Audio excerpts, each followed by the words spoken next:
What is going on, Solo fam? My name is John Solo, and the day has finally come for us to go sifting through the messy mythology behind the king of the Olympians, Zeus himself. Now, this episode has been a long time coming, but it's not like we haven't talked about Zeus plenty throughout this series. Being that he's literally the king of the world and has about 200 illegitimate children running around Greece, he gets involved in just about every myth we cover, from the creation of the universe to the creation of centaurs. That being said, we've never dedicated a full episode to him or the shenanigans he pulls, and wow, does he pull a lot of shenanigans. Personally, I think the best stories involving Zeus are the ones about his affairs and the insane consequences they have, so those are going to be our focus today. In addition to some of the more basic stuff like his godly abilities and sacred symbols, and of course the insane story of his birth and rise to power. Yeah, some pretty wild before. Nothing left to do now though but jump into it. As always, make sure you hit that like button, subscribe, and ring that bell to receive notifications whenever I upload. Actually, a lot of you told me that last week's video where I rank the messed up origins didn't show up in your sub box because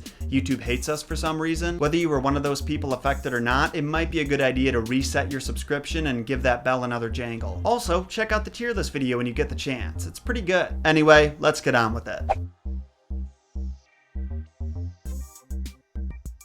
So before we get into Zeus's time on the throne, we should talk about his rise to power and what he had to go through to sit on that throne. Because it wasn't this sweet passing of the torch moment where father and son got together, old Pops finally admitted he was too old to be in charge anymore, and handed Zeus the keys to the family business. Nah, Zeus had to fight tooth and nail to call himself king. But let's take a step back to the beginning. Well, almost the beginning. See, after Zeus's father, Cronus, had dethroned his father, Uranus, by cutting off his balls, he was told of a prophecy where his son would go on to dethrone him. So, not wanting to lose his newfound place as king of the entire universe, every time his wife Rhea had a baby, he forced her to give it up so he could devour it. To be honest, that part kind of confuses me because it just seems so unnecessary. I just feel like he could have locked them all up in Tartarus or something and it would have had the same result, maybe even better. Then again, there's probably something archetypal going on with the overbearing, devouring father preventing his children from reaching their full potential. Well, after going through this process with 5 consecutive children, Rhea, who by the way was also Cronus' sister,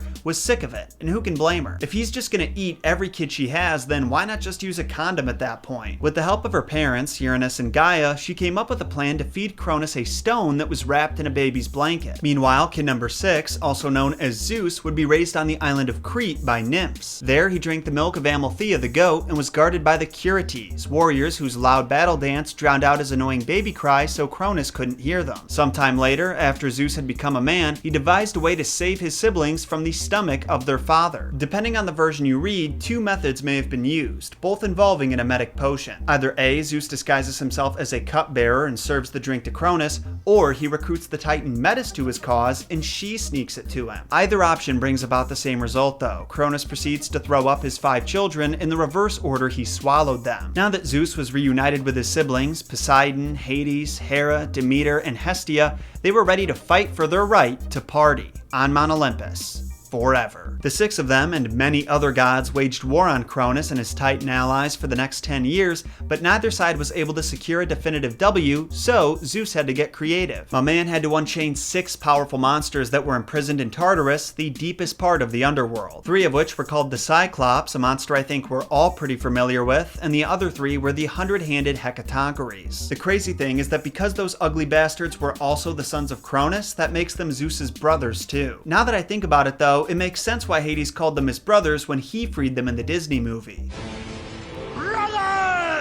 Out of gratitude, the savage beasts not only agreed to help Zeus in getting revenge on their father, but the Cyclops also gave them their now iconic weapons and armor. Zeus was given control of thunder and lightning, Poseidon his trident, and Hades a helm of invisibility. Then, with their powers combined, they defeated Cronus and the Titans and cast them all down to Tartarus, where they would be imprisoned for the rest of eternity. At least that goes for most of the Titans. In some versions, Zeus actually lets his father rule over Elysium, a realm of the afterlife that existed separately from the underworld, underworld where admission was exclusive to the most righteous of heroes. Definitely a better fate than the one he's given in the God of War series, where he's forced to crawl around the desert with Pandora's temple on his back, and then after Pandora's box is stolen, Zeus curses him to be tortured in the pits of Tartarus. Well, now that Zeus was sitting comfortably on the throne, it was time for he and his brothers to divide his new territory between them. They drew straws or something like that to see who would rule over what, and Zeus got the sky, Poseidon got the ocean, and Hades was left with the underworld. Now you might think this is where the section ends, but the Titans weren't going to give up that easy. Gaia was furious about the way the Olympians had treated Cronus and her other children, and enacted a plan for revenge. She mated with Tartarus, the manifestation of the deepest parts of the underworld I keep mentioning, to birth Typhon, arguably the most terrifying monster in all of Greek mythology. Here's a description of him by the poet Hesiod. He was terrible, outrageous, and lawless. Strength was with his hands in all that he did, and the feet of the strong god were untiring. From his shoulders grew 100 heads of a snake, a fearful dragon, with dark, flickering tongues, and from under the brows of his eyes and his marvelous heads flashed fire, and fire burned from his heads as he glared. And there were voices in all his dreadful heads which uttered every kind of sound unspeakable. For at one time they made sounds such that the gods understood, but at another the noise of a bull bellowing aloud in a proud, ungovernable fury, and at another the sound of a lion, relentless of heart, and at another sounds like whelps, wonderful to hear, and again at another he would hiss so that the high mountains re-echoed. So Zeus had his work cut out for him, not just because of the all-powerful monster, mind you, but also because every other god on Olympus ran away in terror. And what's crazy is that at first, Zeus was defeated by the Typhon. The monster ripped out his sinews, the fibers that connect your bones and muscles together, so he was left helpless and unable to move. It wasn't until the god Pan stole back Zeus's strength that he could fight again and ultimately defeat Typhon, after which he chained him underneath Mount Etna. And now that our boy Zeus is finally sitting comfortably on the throne and has a few centuries before the next usurpers show up,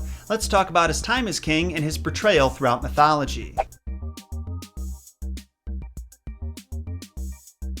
So Zeus has reached the pinnacle of power. He's not just the king of the infinite universe, but he's also considered to be the father of gods and man. In addition to presiding over the sky and weather, he's also the god of kingship, law and order, and destiny and fate, which is why he's the only god whose desires the fates ever really take into consideration. Well, that and the fact that he's also their dad in some versions. Most portrayals depict Zeus as a regal, mature man with a dark beard and muscular physique. He's often seen with his most sacred symbols, a lightning bolt, sometimes replaced with a scepter, and a wreath of olive leaves. His home, as if this needs to be said, was believed to be at the peak of Mount Olympus, which stood so tall that it pierced the heavens. Now, while Zeus was undoubtedly the man in charge, ruling over the universe came with a heavy workload, so he had some help from the other gods. You already know about Hermes from our video on him, the messenger god who was basically Zeus's right-hand man and the one who carried out his divine will, but there were a lot more in his entourage. To start, his throne was guarded by 4 winged spirits,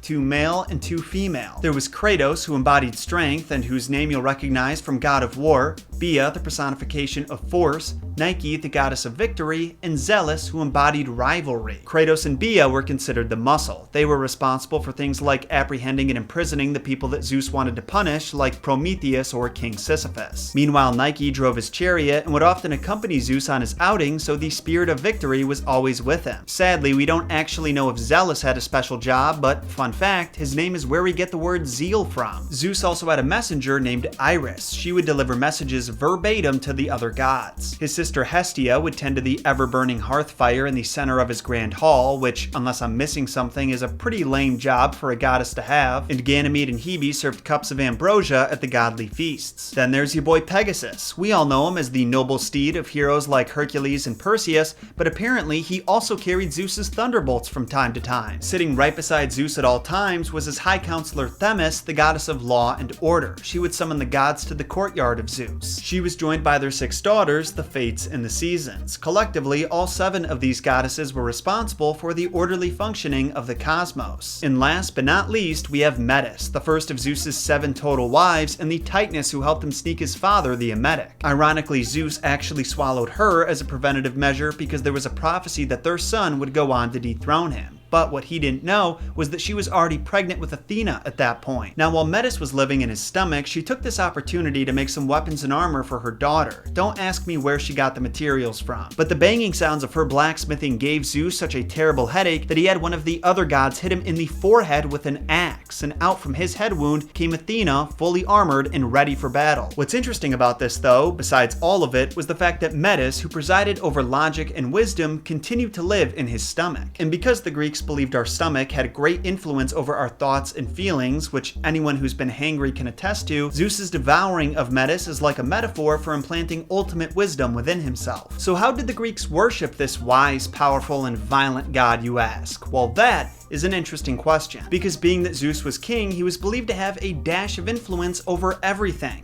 Literally everything. As a result, he was worshipped in countless different ways by people all over Greece, whether they were thanking him for their good health or wanting assistance in an upcoming battle. Like most of the gods, he had his cults and temples where people would make sacrifices in his name, but the festivals in Zeus's honor were like no other. Those festivals, which happened every 4 years, were called the Olympics. Maybe you've heard of them, and they were equal parts religious ceremony and athletic event. All of Greece would get together to pay their respects for the man upstairs for a period of 5 days by competing in wrestling, jumping, and running contests, as well as art showcases. On the third day, so in the middle of the celebration, everyone would abstain from eating until 100 oxen were sacrificed in Zeus's name. Then, after Zeus got his taste, the puny mortals could join in. Over time, Olympia, where the games took place, became a central spot for the worship of Zeus, and a temple was built on the mountaintop. Within this temple was a 42-foot tall statue of Zeus made of gold and ivory that happens to be one of the 7 wonders of the ancient world. And before you ask, this is absolutely the temple that Disney's Hercules travels to during the Go the Distance sequence, and where he has his meetings with his old man. So in summary, the Greeks went through a lot to make Zeus feel special, but that's what you do for someone that you both love and are scared shitless of. Speaking of which, it's about time we dive into the stories that shaped Zeus's reputation among the ancient Greeks and the modern world.